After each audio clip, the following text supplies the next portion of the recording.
امریکہ میں پوری دنیا سے لوگ مختلف وجوہات کی بنا پر آتے ہیں. کوئی کام کی تلاش میں آتا ہے تو کوئی نام کی تلاش میں آتا ہے تو کوئی اپنے رشتہ داروں سے ملنے آتا ہے. لیکن یہاں آنے والے تمام لوگ کم از کم ایک بات سے اتفاق ضرور کرتے ہیں کہ یہ ملک ان کو ایک بیسک سیکیورٹی فراہم کرتا ہے، امن کی ضمانت دیتا ہے. لیکن پچھلے کئی سالوں سے بہت سے لوگوں کو امن کی یہ ضمانت خطرے میں پڑتی نظر آتی ہے. وہ اس لیے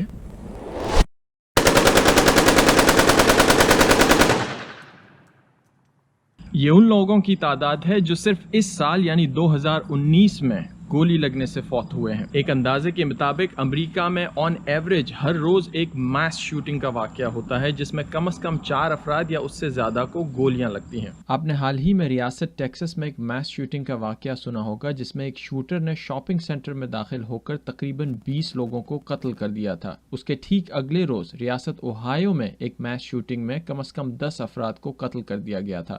امریکہ میں گن وائلنس کے اتنے سارے انسیڈنٹ ہونے کی ایک بڑی وجہ یہ ہے کہ اس ملک میں ہتھیاروں کی تعداد بہت ہے. اس ملک کی آبادی ہے تقریباً 32 کروڑ اور یہاں ہتھیاروں کی تعداد ہے تقریباً 40 کروڑ. اب یہ سوچنا جائز ہے کہ جب مسئلہ اتنا بڑا ہے تو اس کو حل کرنے کے لیے کیا اقدامات اٹھائے جا رہے ہیں. ٹو میک اٹ سمپل، اس مسئلے کو حل کرنے کے لیے 2 بڑے نظریے ہیں اس ملک میں. ایک نظریہ ہے پروگریسوز کا یا لبرلز کا یا کہ جو کہ ڈیموکریٹ پارٹی سے تعلق رکھنے والے ہیں لوگ ان کا، اور دوسرا نظریہ ہے کنزرویٹیوز کا یا ریپبلکن پارٹی کی سائڈ کا.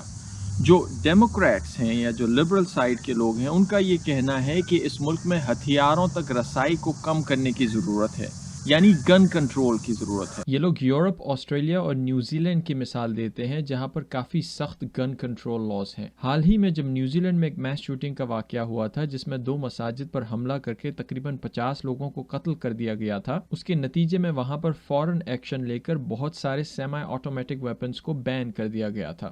اس کے علاوہ ڈیموکریٹس کا کہنا ہے کہ جو موجودہ قوانین ہیں ان میں سختی کی ضرورت ہے اور لوگوں کو ہتھیار خریدنے سے پہلے بیک گراؤنڈ چیکس کرانے کی ضرورت ہے. بیسک پرنسپل ان کا یہ ہے کہ اس وقت ہتھیار خریدنا جتنا آسان ہے اتنا آسان نہیں ہونا چاہیے اور مزید سختیاں قائم کی جانی چاہیے. دوسری جانب کنزرویٹیوز یا ریپبلکنز کا کہنا یہ ہے کہ گن کنٹرول سے یہ معاملہ حل نہیں ہوگا. ان کا کہنا یہ ہے کہ ہتھیار انسان کو نہیں قتل کرتا، انسان کو قتل کرتا ہے.